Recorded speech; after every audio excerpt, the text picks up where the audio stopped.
बगीचे सब खत्म हो गए, जंगलात खत्म हो गए। अवयवों को जितना दोहन हो रहा उसको कम कीजिए। सोलर के साथ विंड का कॉम्बिनेशन करें। भारत ऐसा देश है जहां हम लोग ईश्वर की कृपा से सूरज 3 से दिन मिलता है।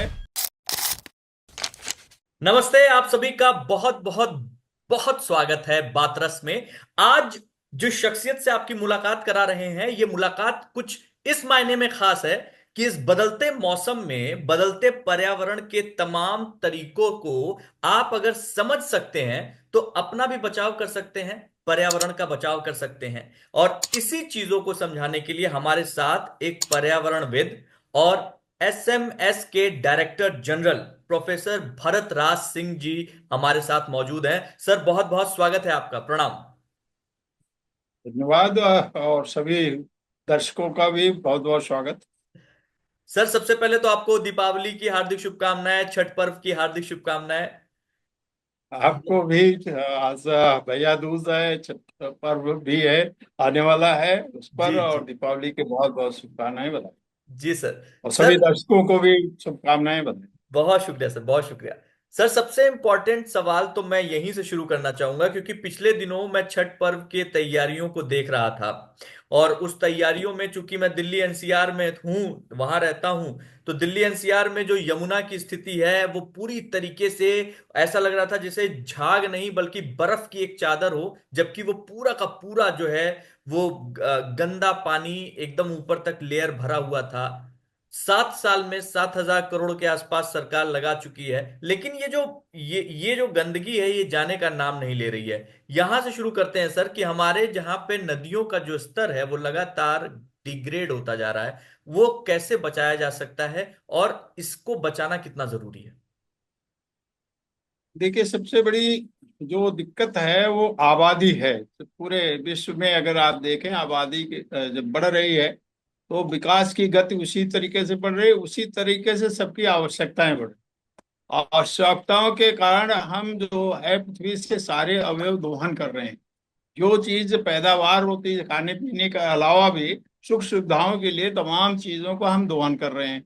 अब उसमें मुख्यतः आबादी से डायरेक्टली कनेक्टेड हो गया है जो आपका ट्रांसपोर्ट सेक्टर है, जो जिसमें पब्लिक ट्रांसपोर्ट से लेकर के सारी चीजें हैं, व्यक्तिगत भी ट्रांसपोर्ट है।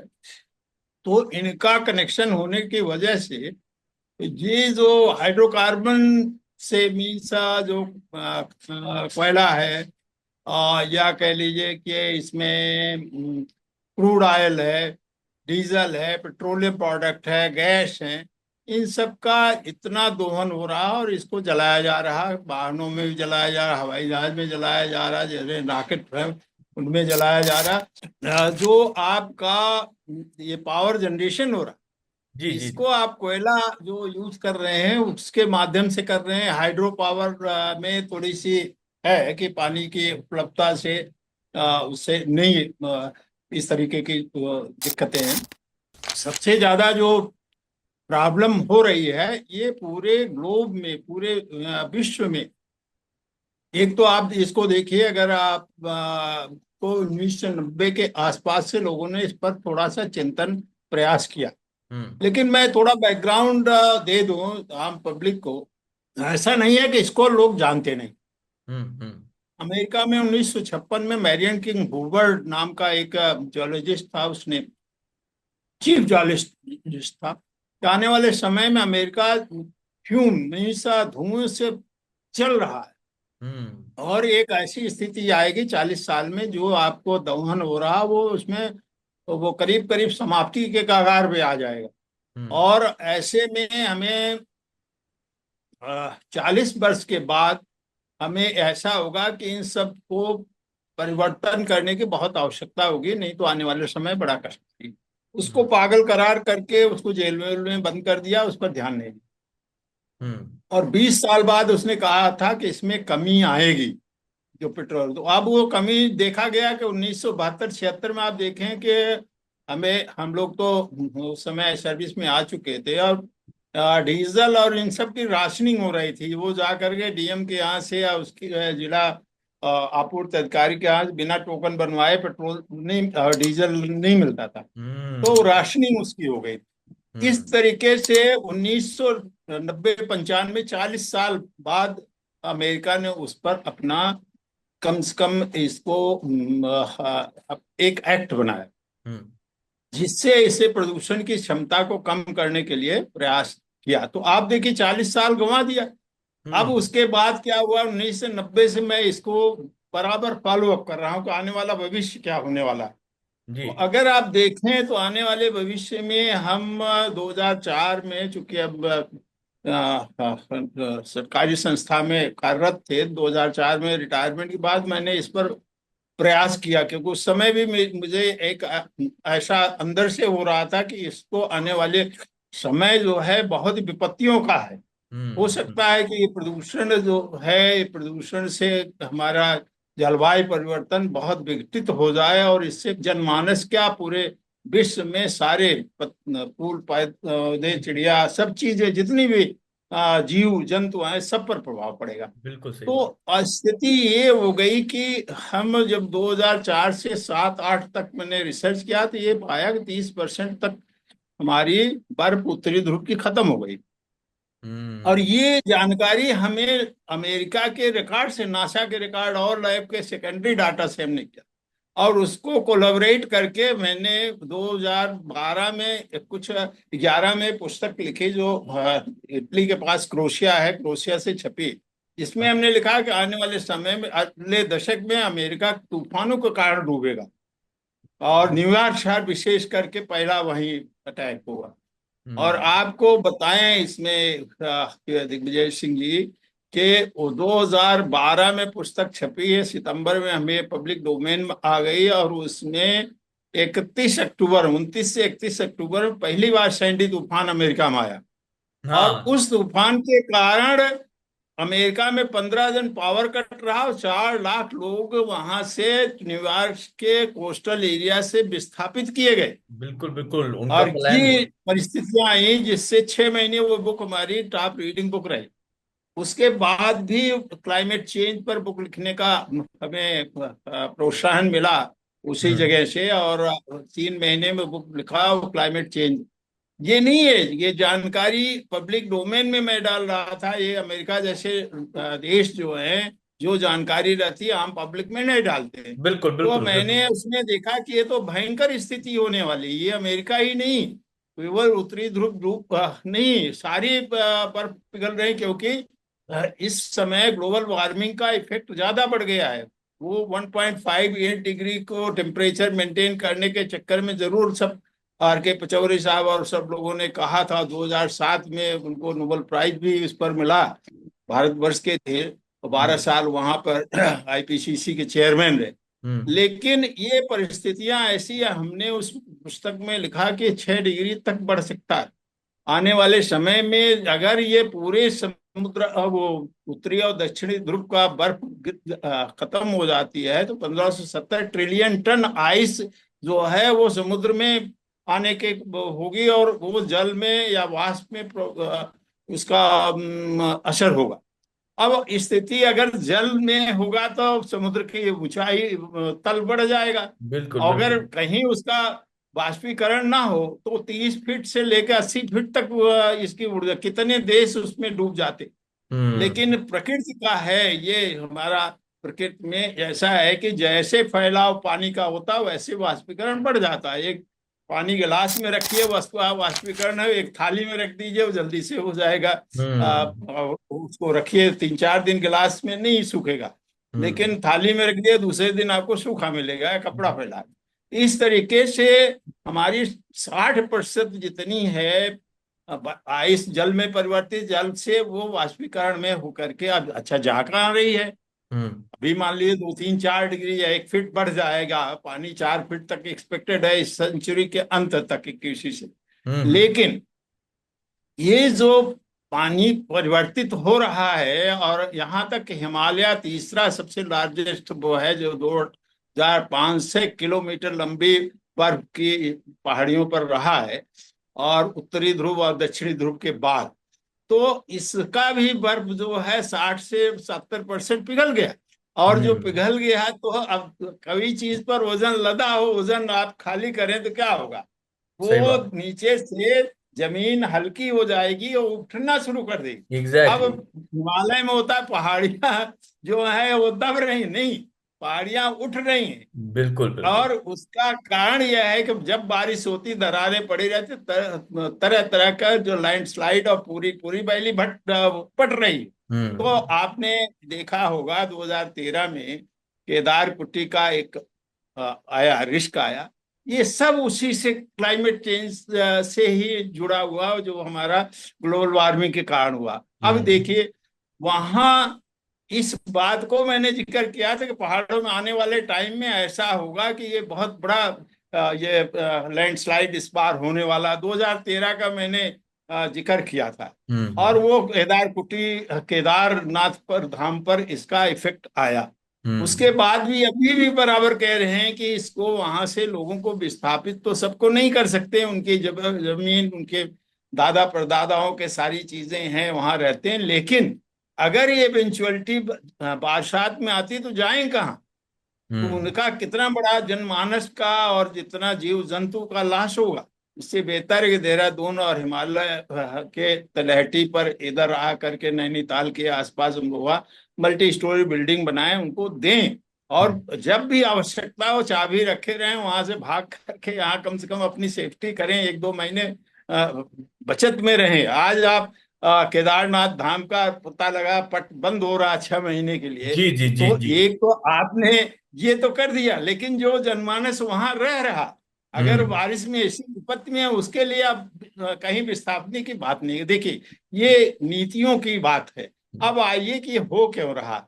हम्म। अब इसमें और इसके क्यों ये परिवर्तन हो रहा है कि आज आप जाड़े में बैठे हुए, अब तो कह रहे हैं 15 नवंबर तक भी यही गर्मी रहे, पंखा चलाइएगा, आपको ठंडक नहीं लगने वाली। ये जहाँ ये ये सबसे 15 प्रमुख। नवंबर का है, हो सकता है 30 नवंबर तक आपको यही स्थिति परिस्थिति से गुजरना पड़ेगा। बस ये यही सिर्फ सवाल आपको था सर। बता। इसी हाँ। सवाल से ये आज आप, ये इंटरव्यू इसी सवाल से ही शुरू हुआ था। अब मैं चूंकि यहाँ पर दर्शकगण हैं, उनको समझने के लिए मैं इस विस्तार से आपको बता रहा हूँ जी। कि ये स्थिति परिस्थिति जो है, भौगोलिक स्थितियां, हम पेड़, जैसे हमारी जनसंख्या बढ़ती है, पेड़ के कटान, बाग बगीचे सब खत्म हो गए, जंगलात खत्म हो गए, जो कि प्रकृति ने एक ऐसा बना रखा है कि वो जितना carbon dioxide, carbon monoxide, methane, ethane और जो भी सल्फर, ये सब के अवयवों को अवशोषित करके वो ऑक्सीजन कन्वर्ट करता है, पानी में पानी बदलता है।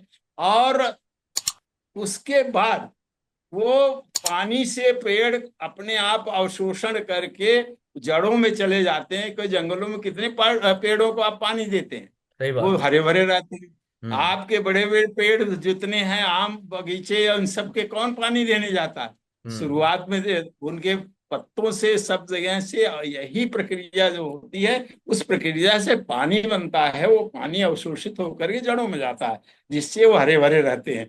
अब रह गई, इस प्रक्रिया को आपने समाप्त कर दिया। दूसरी तरफ इसके सैकड़ों, इसको कहिए तो सैकड़ों गुना आपने कार्बन और इसको और अधिक पैदा कर रहे हैं, गाड़ियां चला करके कर रहे हैं, अवशोषण का कुछ नहीं है। तो ये सबसे बड़ा ये दुष्परिणाम हमें वाहनों से भी हो रहा है।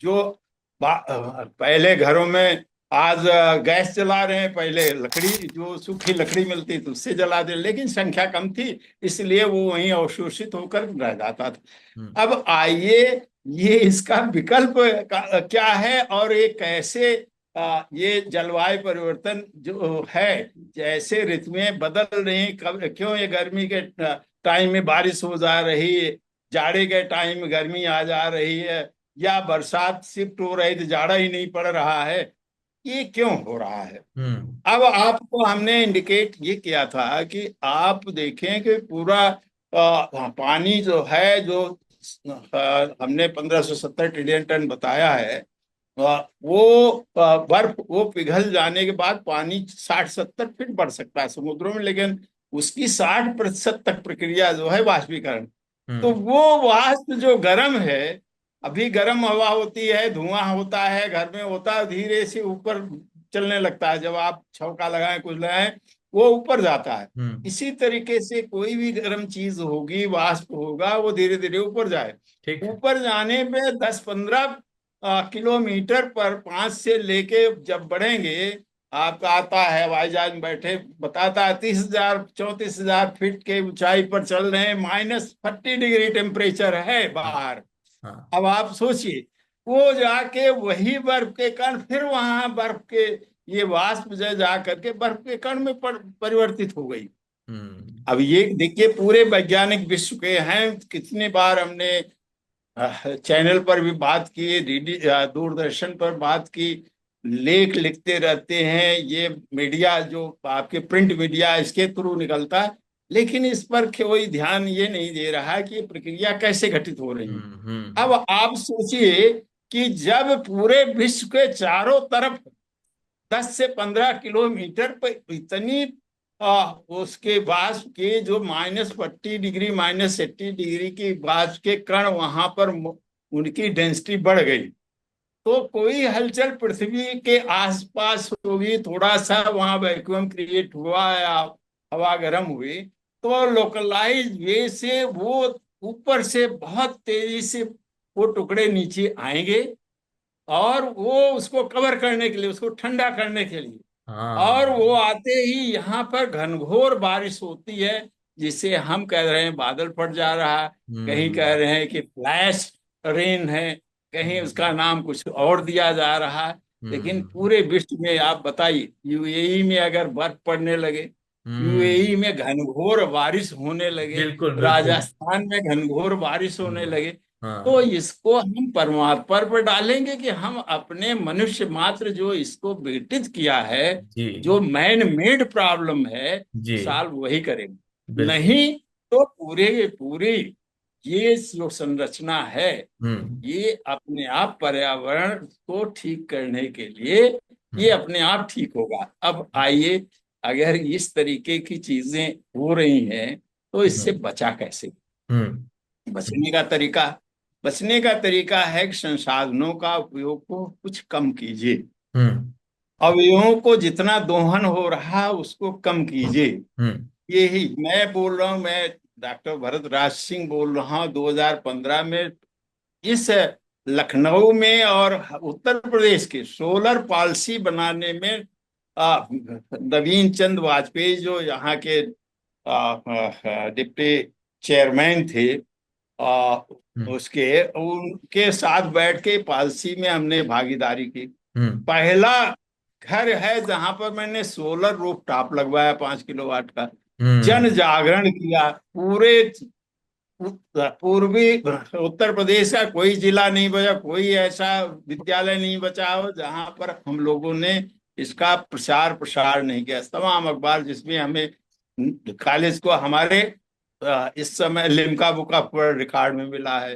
क्या बात। हमने प्रयास ये किया कि संसाधनों को अगर कम करना है तो टेक्नोलॉजी, हम्म। जो चलने वाली टेक्नोलॉजी समाप्त करके बिजली से चले, या हम्म। कंप्रेस्ड एयर की हवा से चलने वाली बाइक हमने बनाया पूरे हम्म। विश्व में, जो हवा से केवल चलती है। तो हम्म। अगर इस टाइप के संसाधन जोड़े जाएं, हम्म। इस तरीके के रिन्यूएबल एनर्जी जो संसाधन पड़े हैं हम्म। उनका उपयोग किया जाए, सोलर एनर्जी हुआ, हम्म। विंड एनर्जी, आपके कोस्टल एरिया में समुद्र और सॉयल जहां लोग रह रहे हैं, सारे कोस्टल एरिया 40% से ऊपर है हमारे हिंदुस्तान में, तीन हम्म। साइड से ढका।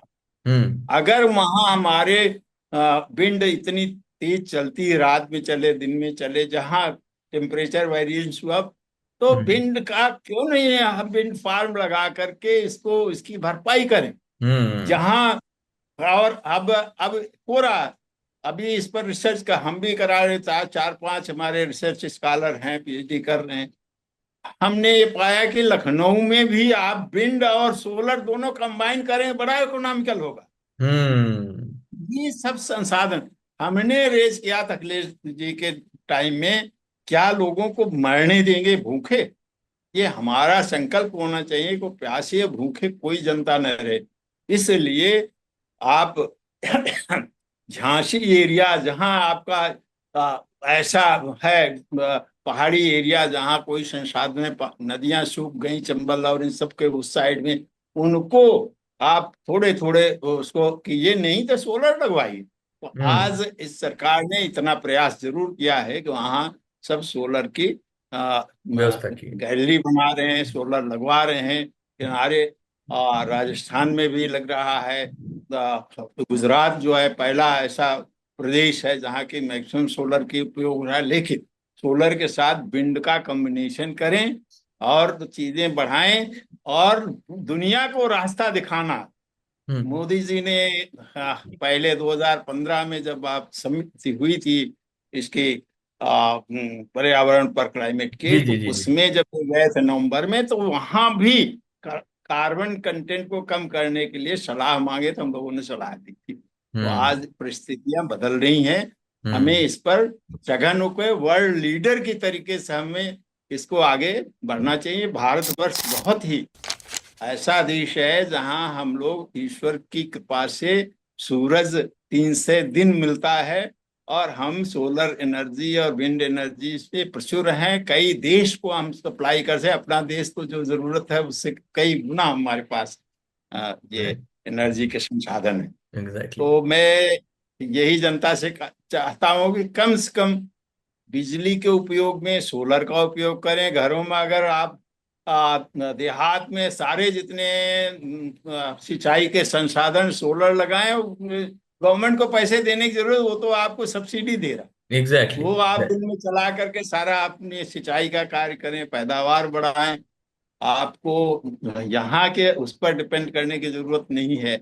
और तमाम ऐसी चीजें हैं जो भारतवर्ष में की जा सकती। सर, एक सवाल जो है आपके तमाम जवाबों में से निकला है, मेरे दिमाग में है और बहुत सारे दर्शकों के दिमाग में भी है, वो हमसे जी। पूछते हैं। आप आम चर्चा का विषय है। बाबा केदारनाथ में जो त्रासदी हुई है, क्या अगर ऐसा ही दोहन रहा और ऐसी ही चीजें रही, तो आपका आकलन क्या कहता है, क्या ये दोबारा ऐसी स्थिति बन सकती है वहां?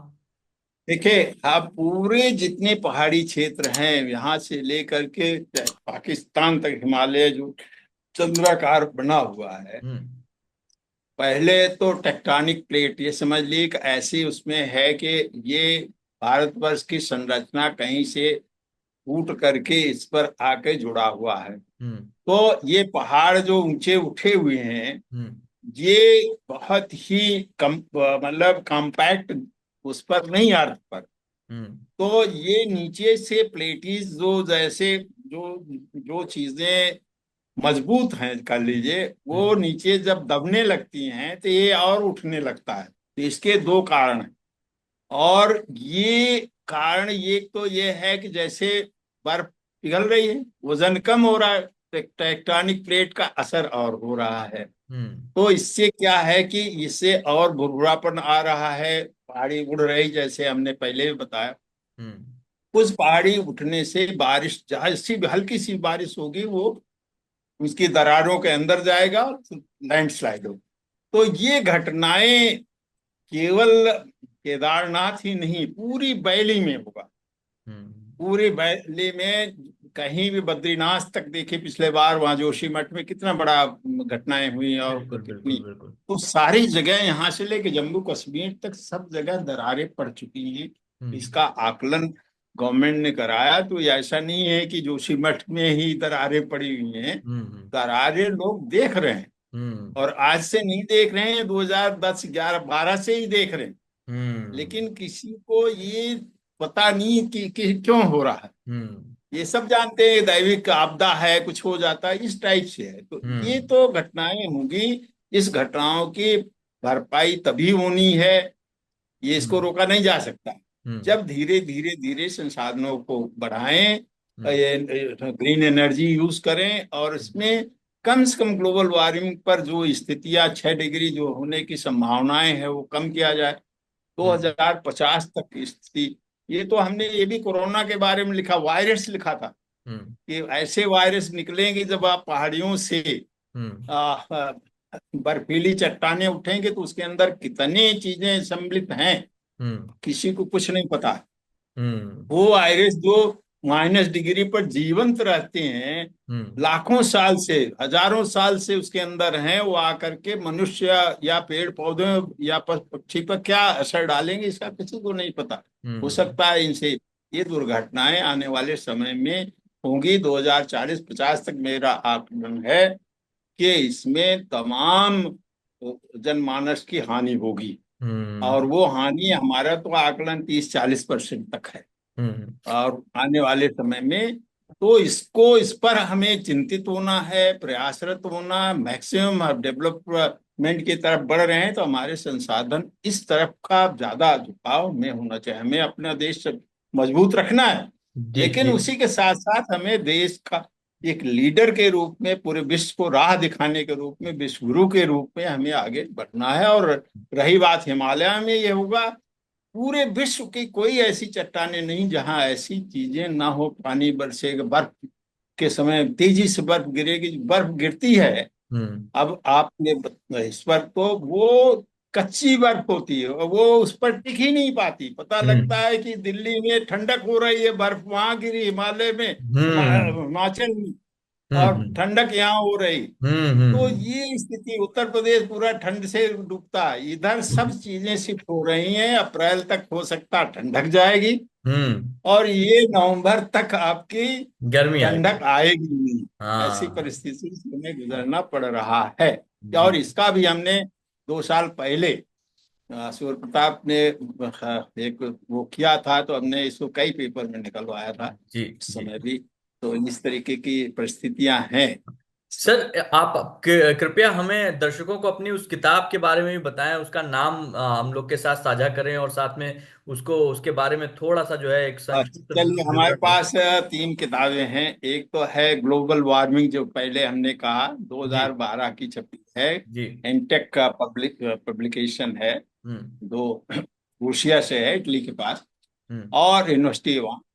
हम्म। दूसरी किताब छपी थी क्लाइमेट चेंज, हम्म। Climate change. तो हम्म। वो उसका वो भी वहीं से छपी। तीसरी हम्म। पुस्तक एक और हमने उस पर लिखा कि आने वाले भविष्य क्या है। हम्म। वो हम्म। भी ग्लोबल वार्मिंग 2 करके छपी, दो। हम्म। तो ग्लोबल वार्मिंग की 2 बुक हो गई, और एक, अब वो एक पहली वाली 2012 में पब्लिश हुई है। हम्म। दूसरी क्लाइमेट चेंज जो है 2013 में। सब भरतराज सिंह करके आप नेट पर सब मिल जाता है। जी जी जी। और तीसरी है ग्लोबल वार्मिंग 2। इसी के साथ साथ एक और, जब आपने इस बात का जिक्र कर दिया, तो मैं हम्म। आपको बताना उचित समझता हूँ, और ये बुक हम्म। दिखा रहा हूँ, आप अरे पढ़ वाह। लीजिए। Can glacier and ice melt be reserved? क्या बात। रिवर्स। रिवर्स्ड, हाँ। ये बुक है, ये अमेरिका के हाई स्कूल में कोर्स में पढ़ाई जाती है, क्या बात, क्या बात। और कोर्स में पढ़ाई जाती है। इसका केवल हम दिखाने का दर्शकों को केवल एक मात्र कारण यह है कि हम एज ए भारतीय, अब इसको आप देखेंगे, इस पर एक चैप्टर देख लीजिए, चैप्टर नंबर 7। जी जी जी। द मेल्टिंग ऑफ इसके title, glaciers can not be reversed with global warming, Bharatraj Singh and Omkar Singh. जी। अरे ये वाह। देखिए, हाई स्कूल में पढ़ाई जा रही है। और इस 56 पेज पर हमने मात्र ये लिखा था, ये मैन मेड प्रॉब्लम है, अगले 2 दशक में देर विल बी हार्डली, देखिए ये है, ये क्या बात। हमारा, इसमें पूरा नाम होगा लिखा हुआ है। जी जी जी सर, सर दिख रहा है। और ये कंटेंट कह रहा है कि अर्थ पर हार्डली ग्लेशियर, कहीं traces of glacier will be available after 2 decade. अरे वाह। 2014 में ये उन्होंने लागू किया है अपने कोर्स में, जो 9 to 12, ओह। और ये पढ़ाया जा रहा अमेरिका में। क्या बात है। और हमारे यहाँ इसको प्रेसिडेंट के पास भेजी गई, हमारे यहाँ गवर्नर के पास, हमारे यहाँ जितने भी चीफ मिनिस्टर हैं, सबको हमने दिया है। जी जी जी। और इसको हम लागू नहीं कर पा रहे हैं कि बच्चों में ही, अगर बच्चे यहाँ कहें कि भैया आप पापा या आप मम्मी आप ये लाइट बुझा दो, क्योंकि इससे एक आने वाली जनरेशन को हम क्या दे के जाएंगे। तो बिल्कुल ठीक ये बात। ये बहुत चिंता का विषय है। हम्म। अगर हमारे ऐसे देश जो विश्व का सबसे सशक्त देश है अपने कोर्स में डालता है। हमें इस भारतवर्ष का सम्मान एक है। हम तो एक माध्यम है। हमारा एक माध्यम है, लेकिन जो लेख है वो तो भारतीय लेख है। जो एग्जैक्टली हमने सर, लिखा है एग्जैक्टली। कि आने वाले समय में हम्म। ये पूरे विश्व में कहीं ट्रेसेस 2040 के आसपास, ट्रेसेस मतलब ग्लेशियर हर कभी हुआ ठंडक करते में थे मिल इस जाए, तरीके गर्मी का। में बिल्कुल मिले। Exactly exactly। वो मैमथ की तरह जो है अदृश्य हो जाएंगे। ये एक जो है सोच है सर। और एक रिसर्च है सर। जो ज्ञानवर्धक बातें मिली, बहुत ही इंसाइट्स मिले हैं। और मैं अपने दर्शकों के माध्यम से और एक अपील जरूर करना चाहूंगा कि आप लोग अगर जो है इन्वायरमेंट के बारे में और जानना चाहते हैं तो प्लीज जो किताबें सर ने लिखी हैं उन किताबों का अध्ययन कीजिए। वो किताबें आपको तमाम जितने भी अमेजोन पे, फ्लिपकार्ट पे, सब जगह मिल जाएंगी। आप वहां से आप ले सकते हैं। सिर्फ आपको सर का नाम डालना है, आप श्री प्रोफेसर भरत राज सिंह डालेंगे और आपको जो है वो बुक अवेलेबल हो जाएगी। दूसरी चीज इंपॉर्टेंट ये है कि जो बात सर ने बोली, सबसे जरूरी चीज, कि आप आज के लिए नहीं बल्कि आने वाले भविष्य के लिए, आने वाले कल के लिए सोचकर अगर आज जीते हैं तो आप योगदान कर पाएंगे अपनी धरती माता के लिए, अपने पर्यावरण के लिए। सर बहुत बहुत शुक्रिया आपका अपना इतना कीमती समय देने के लिए। हम सब लोग कृतार्थ हुए। बहुत अच्छा लगा आपसे बात करके। उम्मीद है जल्दी एक बार फिर से मुलाकात करेंगे सर। धन्यवाद। बहुत बहुत धन्यवाद दिग्विजय जी, और दर्शकों को बहुत मेरा प्रणाम। और सभी को कोई भी प्रश्न किसी का होगा, मैं उपलब्ध रहूंगा। 9415025825, 24/7 अब उपलब्ध रहते हैं। बिल्कुल। और अगर किसी को धन्यवाद। भी कोई अगर सवाल पूछना है, नंबर भी मिल चुका है, हमारा नंबर भी लगातार फ्लैश हो रहा है। आप इसके थ्रू भी जुड़ सकते हैं। हम लोग दोबारा सर से जुड़ के एक लंबी वार्ता हम लोग रूबरू होकर करेंगे। बहुत बहुत शुक्रिया सर।